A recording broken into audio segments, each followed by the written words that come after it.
بسم اللہ الرحمن الرحیم. السلام علیکم. یہ آپ کا اپنا ڈیجیٹل پلیٹ فارم ہے. میں طارق متین ہوں. اس ویڈیو میں سب سے پہلے آپ سے وہی درخواست جو میں بار بار کر رہا ہوں اور آپ نے مجھے حکم دیا تھا، عمران ریاض خان ہمارا دوست، ہمارا بھائی ہمارے درمیان واپس آنا چاہیے.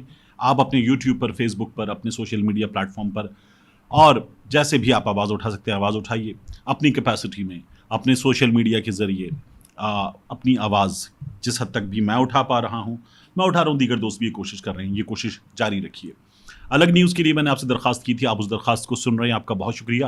کیپ سپورٹنگ الگ نیوز. یہ بھی بہت ضروری ہے. لیکن اس ویڈیو میں ایک موضوع جس پر میں دن میں آپ سے بات نہیں کر سکا تھا، اس وقت میں آپ سے بات کروں. آج اگست کی 5 تاریخ ہو گئی ہے. کل اہم ترین دن ہے، لیکن اس سے پہلے یہ جان لیجئے کہ ہر چیز جو ہے نا وہ چھپتی نہیں ہے، چیزیں سامنے آ جاتی ہیں. تو ابرار الحق کو ہم نے لاہور پریس کلب میں روتے ہوئے دیکھا تھا، بات کرتے ہوئے دیکھا تھا. پھر اس کے بعد ابرار الحق پہ ہم نے تنقید بھی بہت کی. وہ ہمیں نظر آئے لندن میں، علیم خان کی کمپنی کا ایونٹ تھا، وہاں وہ جو ہے واپس گانا گاتے ہوئے ہمیں نظر آئے.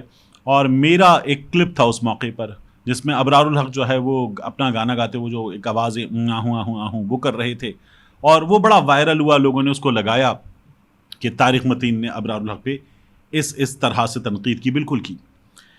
لیکن ایک کہانی ابرار الحق کی کنفرم نہیں ہو رہی تھی. وہ کہانی ہم نے سنی تھی، وہ کہانی اب بھی جبر کے اس دور میں بتانے کی ہمت نہیں، اور صاف بات ہے نہیں ہے ہمت. تو وہ کہانی سنی، وہ کہانی ابرار الحق نے اب بھی نہیں بتائی ہے، لیکن کچھ ہوا تھا جو ابرار الحق نے بتا دیا ہے. یہ بھی بڑی بات ہے. اصل میں ہوا کہ ابرار الحق نے ٹویٹر پہ ٹویٹ کیا، اور یہ ٹویٹ انہوں نے 4 تاریخ کو جمعے کے روز کیا اور لکھا. یہ وہ پیغام ہے جو عمران خان صاحب اکثر دیتے ہیں: لا الہ الا اللہ ہمیں غلامی سے آزاد کرتا ہے، اور محمد رسول اللہ صلی اللہ علیہ وآلہ وسلم کا طریقہ بتاتا ہے کہ آزاد کیسے ہونا ہے، مثلا صبر کیسے کرنا ہے، اور پھر صلح حدیبیہ کب کرنی ہے. یہ ابرار الحق نے ٹویٹ کیا. اس پر کسی نے ابرار الحق کو کوٹ ٹویٹ کر کے لکھا: سلام ان بہادروں پر جنہوں نے بیویوں اور بیٹیوں کی عزتیں تار تار کروا لی. میں نے آپ سے کہا تھا کوئی واقعہ ہوا تھا جس کو بتانے کی صاف بات ہے ہمت نہیں ہے. پولیس کے حوالے سے ایک سٹوری تھی جو پتہ چلی، ابرار خود بتائیں گے کسی موقع پر. سلام ان بہادروں پر جنہوں نے بیویوں اور بیٹیوں کی عزتیں تار تار کروانی پر ڈٹ کر چھپے ہوئے ہیں.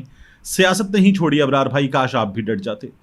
ابرار الحق نے اس کے جواب میں کیا لکھا: اللہ سب کی عزتیں محفوظ رکھے اور میری بزدلی کو معاف کر دے، اور میری بزدلی کو معاف کر دے. میں واقعی اتنا بہادر نہیں ہوں کہ عزتیں لٹوا کے سیاست بچا لوں. میں نے آپ سے کہا نا ایک سٹوری تھی، ابرار الحق خود بتائیں گے.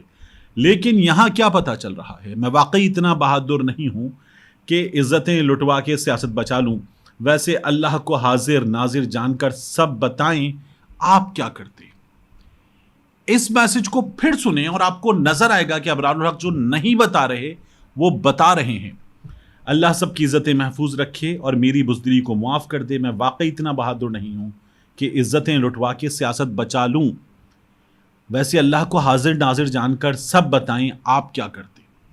اب ابرار الحق اس سے آگے بھی ہمیں کبھی ضرور انشاءاللہ بتائیں گے. دوسرا، میں دیکھتا ہوں منظر شہریار آفریدی کا. میں نے اپنا بھائی ریسنٹلی کھویا، آپ سب کو وہ کہانی پتہ ہے.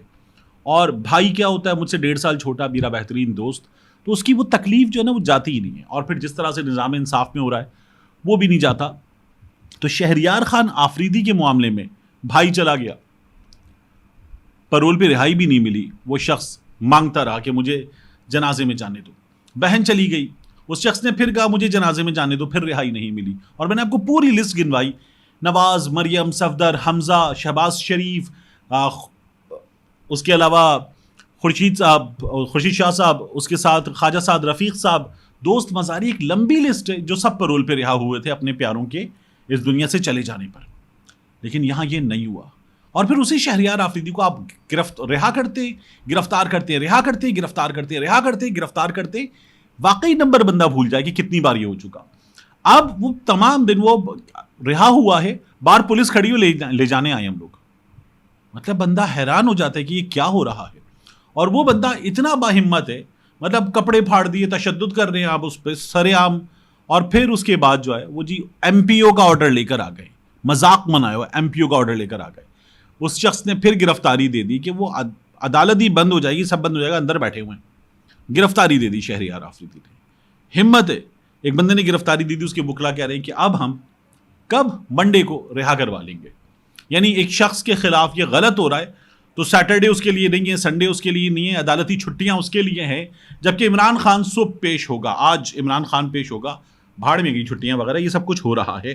ان تمام معاملات میں عمران ریاض خان کے معاملے میں چھٹیاں وغیرہ ختم نہیں ہونی, دیگر لوگوں کے معاملے میں. ابھی یہ عالیہ حمزہ کا, طیبہ راجہ کا, صنم جاوید کا, یاسمین راشد صاحبہ کا, ان خواتین کا معاملہ تھا. چھٹیاں ہیں, لیکن یہاں چھٹیاں وٹیاں نہیں ہیں. عمران خان نہ ملک چھوڑ کے جا رہا ہے, نہ عمران خان نے کوئی مانگا ہے کہ مجھے کسی اسپتال میں جگہ دے دو, میں بیمار پڑ گیا ہوں, نہ وہ کوئی بہانے کر رہا ہے. وہ عدالتوں میں مسلسل پیش ہو رہا ہے, ایک شہر دوسرا شہر مسلسل لگا ہوا ہے. تو یہ ہو رہا ہے. تو یہ اس وقت بہت تیزی کے ساتھ کام کرنے کی کوشش ہو رہی ہے. جج صاحب کے پاس آخری دن ہے, جج صاحب نے خود بھی بتا دیا تھا, اس کے جج صاحب دستیاب نہیں ہیں, تو اس لیے یہ سب کچھ ہو رہا ہے. ان حالات میں کیا ہوا ہے, عمران خان کی بہنوں کی 9 مئی کے حوالے سے پیشی ہوئی ہے جے آئی ٹی میں. عمران خان کی بہنیں علیمہ خان اور عظمیٰ خان یہ پیش ہوئی جے آئی ٹی میں, اور انہوں نے اپنے بیانات ریکارڈ کروائے جناح ہاؤس میں, لاہور میں, کور کمانڈر ہاؤس. یہاں جو توڑ پھوڑ ہوئی اور سرکاری املاک کو نقصان پہنچا, اس سے لا تعلقی کا اظہار کیا. عظمیٰ خان صاحبہ نے کہا جے آئی ٹی سی کہ میں جناح ہاؤس کے سامنے موجود تھی, اور جناح ہاؤس کے اندر جو توڑ پھوڑ ہوئی, جلاؤ گھراؤ ہوا, اس سے میرا تعلق نہیں ہے. علیمہ خان صاحبہ نے بتایا کہ 9 مئی کو جو توڑ پھوڑ اور جلاؤ گھراؤ کے واقعات ہوئے, میں زمان پارک میں موجود تھی. جے آئی ٹی نے ان دونوں کو طلب کیا تھا. اور آخر میں پرویز خٹک صاحب کی یادداشت اس بڑھاپے میں آہستہ آہستہ واپس آ رہی ہے. پرویز خٹک صاحب یہ کہتے ہیں کہ 9 مئی کو حملوں کے لیے ایک الگ گروپ بنایا گیا تھا اور سینئر لیڈرز کو علم نہیں تھا. پرویز خٹک صاحب یہ کہتے ہیں سلیم خان صافی صاحب کے پروگرام میں کہ سینئر پارٹی قیادت کو پرامن احتجاج کی لائن دی گئی تھی. یعنی ان لوگوں کو پرامن احتجاج کے لیے کہا تھا, حملوں کے لیے ایک الگ گروپ بنایا تھا جو کہ سینئر لیڈرز کے علم میں نہیں تھا, اور اب ان کو یہ سب پتہ ہے. جب یہ نکل گئے تو ان کو سب پتہ ہے. پرویز خٹک صاحب یہ کہہ رہے ہیں کہ اس دن کا ڈرامہ اس لیے رچایا گیا تھا کہ ملک میں اور فوج میں انتشار پھیلے اور فوج بدنام ہو. اس سارے معاملے کے فیصلے عمران خان خود کرتے تھے. جب تک خٹک صاحب بھی, چوہان بھی, باقی لوگ بھی گرفتار نہیں ہوئے تھے نا, تب تک سب ٹھیک تھا. اور اس کے بعد یہ تمام لوگ جو ہیں وہ عمران خان کو ذمہ دار قرار دیتے. 9 مئی ہو جانے کے بعد بھی ان میں سے کسی نے ذمہ داری عمران خان پر نہیں ڈالی تھی, لیکن پھر بعد میں ڈالی ہے.